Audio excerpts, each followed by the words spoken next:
Grand success. కాబోయే super star అయ్యా నువ్వు. ఏంటి సార్ డైరెక్ట్ గారు ఒప్పుకున్నారా? ఒప్పుకున్నారా? లోపల కృష్ణవంశీ మీ ఫోటోలు చూడగానే ఫ్లాట్. కృష్ణవంశీ గారా? ఖడ్గం, నిన్నే పెళ్ళాడతా, మురారి 100% ఆయనే. రవితేజ, ప్రభాస్, శ్రీకాంత్ వీళ్ళతో సినిమాలు తీసి బోర్ కొట్టిందట. కొత్త వాళ్ళ కోసం వెతుకుతుంటే లక్కీగా నువ్వు దొరికావు. Your lucky. వాళ్ళలాగే నువ్వు కూడా స్టార్ అవడం ఖాయం. ఒరే అమర్, కంగ్రాచులేషన్స్ రా. Thank you రా. మొత్తానికి నువ్వు గోల్డెన్ ఛాన్స్ కొట్టేసావురా. Thank you sir, thank you very much. Thanks for your cooperation. సరే చూడు, మీ వాడు ఇక్కడే వెయిట్ చేస్తుంటాడు. ఇంతలో మన ఇద్దరం వెళ్ళి నా గిఫ్ట్ సంగతి ఎందుకు చూద్దాం. అంతవరకు నువ్వు ఇక్కడే వెయిట్ Okay, చేస్తుండు. ఓకే? ఓకే. యా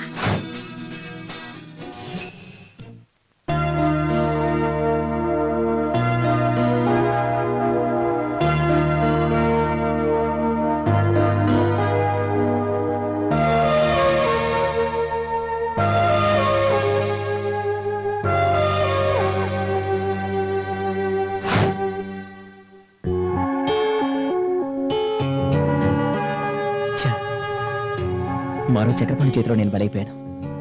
ఇక లాభం లేదు. ఈ ఫీల్డ్కి నేను సరిపోను. ఇక ఎదురు చూసే సహనం నాకు లేదు.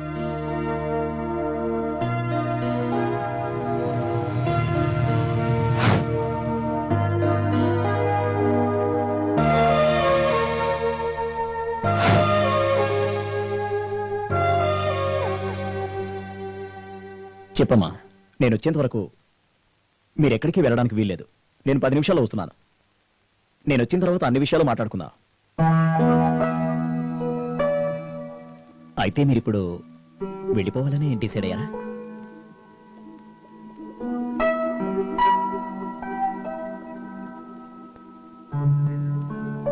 ఓకే ఓకే ఓకే ఓకే నేను మిమ్మల్ని ఇప్పుడేం ఆపను.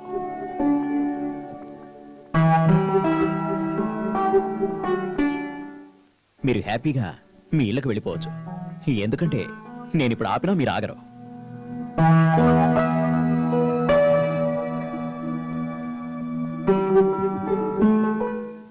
ఇప్పుడు ఇంటికెళ్ళి ఏం చెప్తారా?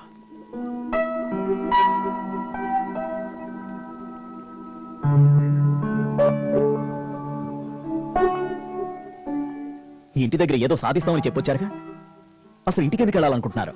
సార్, ఇక్కడ టాలెంట్కి అవకాశం లేదు, అన్ని పైరవీలే. హే, నాన్సెన్స్.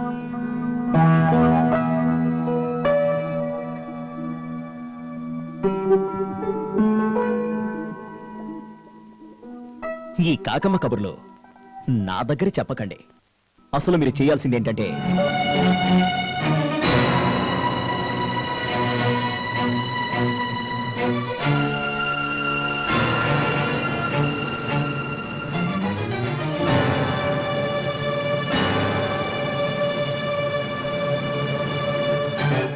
అర్థమైందా? ఇంకొన్ని రోజులు నా కోసం వెయిట్ చేయండి.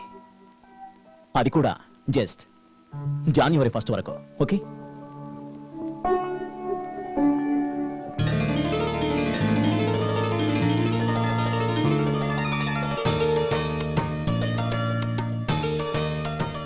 ఒక్క నిమిషం అక్కడ ఆగండి. మిమ్మల్ని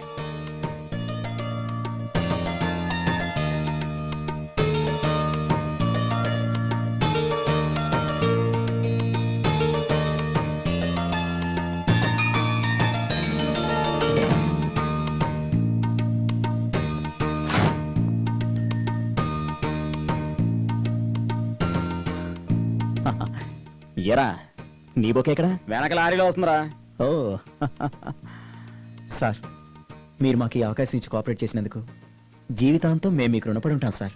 ఏమిచ్చినా మీ రుణం తీర్చుకోలేను సార్. నేను రైటర్ని అవుతున్నానంటే అది మీదయ్యే సార్. నాకు మ్యూజిక్ డైరెక్టర్ అవకాశం ఇచ్చినందుకు thanks sir. Okay okay okay okay ఈ రోజు నేను మిమ్మల్ని ఎంకరేజ్ చేస్తున్నాను అంటే మీ పొగట్టల గురించి కాదు. నాకు పొగట్టలంటే ఇష్టం ఉండదు. మీ టాలెంట్ గురించి ఈశ్వర్ నాకు చెప్పాడు. మీకో విషయం తెలుసా? ఒక్కోసారి అవకాశం వచ్చినట్టే వచ్చి చేజారిపోతుంది. దానికి బాధపడకూడదు. అప్పుడే సక్సెస్ అవుతాం. మనం అనుకున్నది సాధించగలుగుతాం.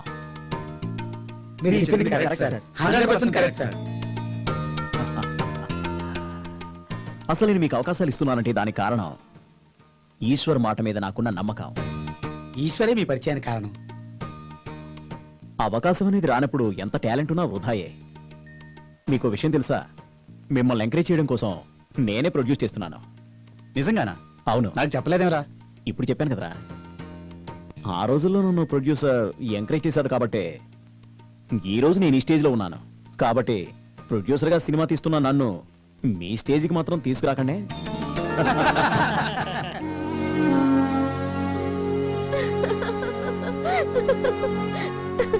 అయ్యో గాడ్, అయ్యో ఈ మాత్రం దానికి చనిపోవాలనుకున్నారా? నేను రావడం లేట్ అయి ఉంటే టాలీవుడ్ ఓ మంచి నటుని మిస్ అయ్యేదన్నమాట. ప్లీజ్ మేడం, నన్ను తెప్పొద్దు. చూడండి అమ్మా, చావు చాలా గొప్పది. నిజమైన మేధావులంతా ఈ లోకం అశాశ్వతమైంది అన్నారు, కానీ మరణం అశాశ్వతమైంది అనలేదు. So death is great. ఏంటి రాజేశ్వరి గారు? చూడండి రాజేశ్వరి గారు, మీ ఫిలాసఫీతో నన్ను భయపెట్టకండి. ఇంటికా తిరిగి వెళ్ళలేను. నన్ను ఏం చేయమంటారో మీరే చెప్పండి. గుడ్, దారిలోకి వచ్చారు. రేపు అన్నపూర్ణ స్టూడియోస్కి వచ్చి నన్ను కలవండి. మరి ఓహో మహానుభావా, ఈ నసు కూడా ఆపు. రేపే మీ తెరంగేట్రం ఆరంభం. రెడీనా? ఓకే. ఇదిగో నా visiting card. Thank you madam. ఈ థ్యాంక్స్ అలాంటి ఏం వద్దు, కానీ వచ్చిన అవకాశాన్ని ఉపయోగించుకొని టాలెంట్ ప్రూవ్ చేసుకోండి. Okay, wish all the success. Thank you madam. Okay, thank you very much. Bye. పాపం ఇన్నోసెంట్.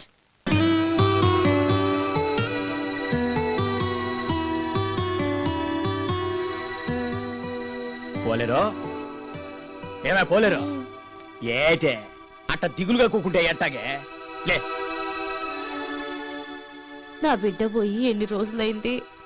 అప్పుడే 2 నెలలు అయింది. ఎట్టా ఉన్నాడో, ఏం చేస్తున్నాడో, అసలు ఏలకు తింటున్నాడో లేదో.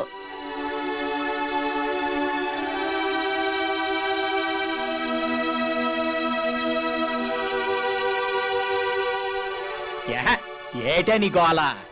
ఇంటికి పెద్ద కొడుకు ఎక్కడికి పంపొద్దా అంటే నా మాట విన్నావా? నా కొడుకు సినిమాల్లో చేరతాడు, పెద్ద హీరో అయిపోతాడని ఎగిరెగిరి పడ్డావు కదే. అమ్మ కొడుకు ఏకమై పొలం తాకట్టు పెట్టే వరకు నా ప్రాణం తినేసినారు కదే. నీకు దిగులే లేదయ్యా. ఉండకే ఆడికి పోద్దే. నేనేం కసాయోని కాదే, కన్న తండ్రినే. వాడిని వదిలి ఉండలేకే ఈ సినిమాల గోల మనకొద్దు అని మొత్తుకున్నాను. విన్నావా?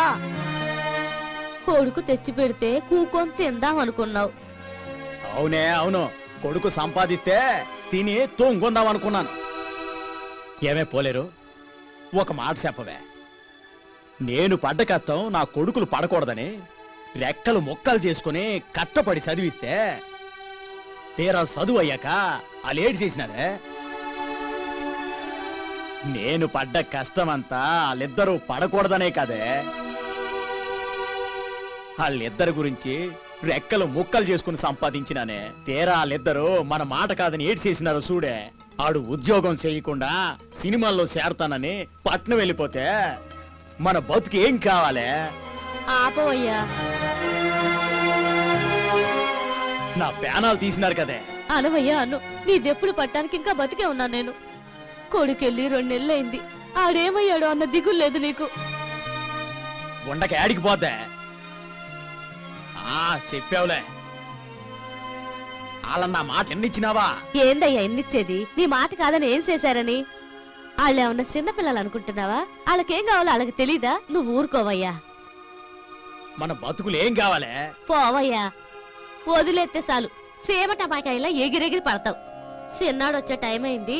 పొలానికి పోయి 2 సొరకాయలు తెచ్చావంటే పులుసు కాస్తాను. అసలే బిడ్డ అలసిపోయొస్తాడు. కొన్ని టీ నీళ్లు నా మొహాన కొడితే నేను అట్టాగే పోతాను. అయ్యో రామా, నా గొడవలో పడి టీ సంగతే మర్చిపోయానయ్యా. ఇప్పుడే తెస్తానుండు. ఏమే పోలేరమ్మా, పడతావు జాగ్రత్త. అసలే నీకు తొందర ఎక్కువ. అట్టగే గంప కింద కోడి గుడ్డెట్టి సచ్చిందేమో చూడు. నీ కొడుక్కి అసలే పులుసులు పడవు. అట్టగేనయ్యా.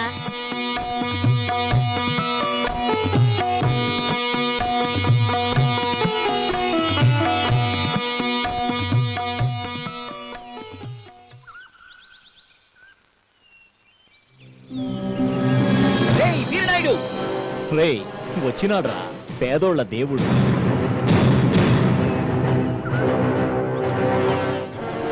రావయ్య నరసింహారెడ్డి. పుట్టలోని పాముని బయటికి తీయాలంటే నాదస్వరమే ఓదక్కర్లేదు, దాని చుట్టూ మంట పెడితే చాలు అదే బయటకొస్తుంది. రేయ్ నీకెన్నోసార్లు చెప్పాను, జనం నా ప్రాణం, వాళ్ళ జోలికి పోవద్దు. ఆడోళ్ళని చిన్నపిల్లల్ని చంపకూడదనే సీమ కట్టుబాటు మీరి పెద్ద తప్పు చేశావు. నువ్వీ రోజు నా చేతిలో చస్తూ ఎందుకు పుట్టానని ఏడవకపోతే సీమ మీదొట్టు. శభాష్ నరసింహారెడ్డి, నిజమైన మగాడివంటే నువ్వే. నిన్ను చంపినా నీ చేతిలో చచ్చినా నాకు గౌరవమే. ఈ సీమలో నువ్వైనా ఉండాలి, లేదా నేనైనా ఉండాలి. రా చూసు.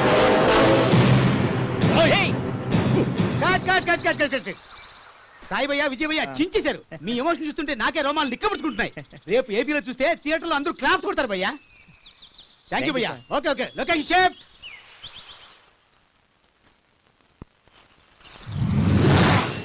అతి చిన్న వయసులోనే జాతీయ పార్టీ నేతృత్వం వహించి అనతి కాలంలోనే ఆంధ్రప్రదేశ్ లో ప్రభుత్వాన్ని ఏర్పాటు చేసిన మన గౌరవనీయులైన ముఖ్యమంత్రి జై మోహన్ రెడ్డి గారితో ముఖాముఖి. కమాన్. Excuse me sir. నమస్తే సార్. నమస్తే అండి. సార్ నా పేరు రాజేశ్వరి, నేను టీవీ 9 చూస్తున్నాను సార్. ప్రజలంతా మీ ప్రభుత్వం పనితీరు బాగుందని అంటున్నారు, దీనిపై మీ ప్రతిస్పందన ఏంటి సార్? బాగుందని మీరే చెప్తున్నారుగా. Really I'm very happy. బాగుందని మీరే అన్నప్పుడు మాకు అంతకంటే కావాల్సిందే ఉంది. బట్ నేను చాలాసార్లు మా పార్టీ మీటింగ్స్లో చెప్పాను, మాది మాటల ప్రభుత్వం కాదు చేతల ప్రభుత్వం అని. ప్రజలకు మా పార్టీ చేసిన వాగ్దానాలన్నీ నెరవేరుస్తాం. బీద గొప్ప అనే భేదం లేకుండా విద్య, వైద్యం, తాగునీరు, సాగునీరు వంటి మౌలిక సదుపాయాల్ని అందరికీ సమానంగా అందిస్తాం. ఉద్యోగం చేసే మహిళలకు మరిన్ని అధికారాలు ఇస్తాం. స్త్రీ పరిరక్షణ చట్టాన్ని, ఉమెన్ సెక్యూరిటీ యాక్ట్ ని కూడా తీసుకొచ్చే ప్లాన్ చేస్తున్నాం. Thank you sir. Wish all the best. Thanks అండి. Thank you sir. ఆ తీసుకొస్తాడు, ఎందుకు తీసుకురాడు? ఆయన గట్టేం పోయింది నిమ్మకూరు బామర్ది అని ఎన్ని చట్టాలైనా చేస్తాడు ఈ సీఎం.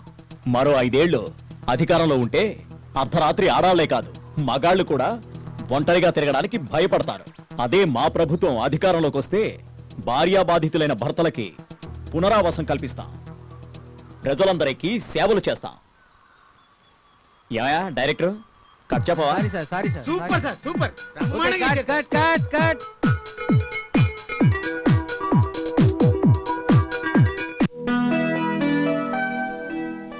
అమ్మా నేను వెళ్ళొస్తానే. వస్తున్నానుండ్రా. ఒరే రొట్టెలు గుడ్డు కూర అన్ని కట్టాను, వేది వదలకుండా తిను. ఎందుకమ్మా నా కోసం ఇన్ని ఐటమ్స్ చేస్తావు? ఒక పెరుగన్నం చాలన్నాను కదా. వెర్రి నాగన్న, నీ ఆకలి నాకు తెలియదురా. గుర్రం గుడ్డిదైనా దానాకేం తక్కువ లేదు. నువ్వు ఊరుకోవయ్యా, ఎప్పుడింతే నా బిడ్డ మీద పడి ఏడుస్తూ ఉంటావు. హ, చివరికి మిగిలేదు కూడా అదే లేదే పోలేరు. ఊరుకోవయ్యా, ఎప్పుడు చూసినా విసుక్కుంటుంటావు. పిల్లల్ని కంటాం గాని రాతల్ని కనగలమా? వెళ్ళొస్తానా? మంచిది నాయన. రే వెంకటో ఇట్రా. పట్నంలో నీ ఫ్రెండ్కి చెప్తానన్నావు కదా మీ అన్న సంగతి తెలుసుకోమని. ఏటైందా విషయం? ఇంకా ఏం తెలియలేదు నాన్న, ఎంక్వైరీ చేస్తున్నారు. సరే పోయిరా, మీ అన్న విషయం కనుక్కోమని చెప్పు. సరే నాన్న.